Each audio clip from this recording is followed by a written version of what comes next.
Même. Vous, vos enfants sont à l'école aujourd'hui. Moi, mon fils va aller à l'école, comme vos enfants. Et vous l'empêchez d'aller à l'école.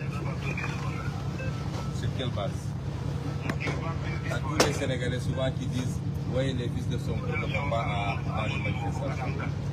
Hier, les policiers ont photographié ici mes fils, Google Côté TikTok, pour dire que les fils de Sonko ne vont pas. Ça, c'est pas l'ordre de la police.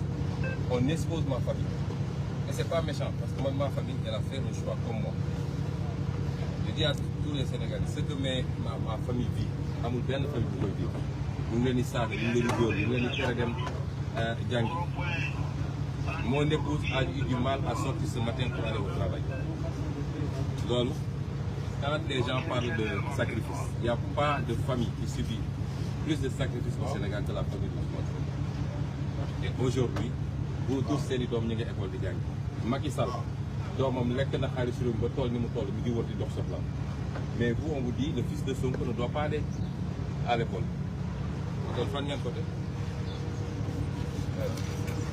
Donc vous avez vu par vous-même son fils interdit d'aller à l'école.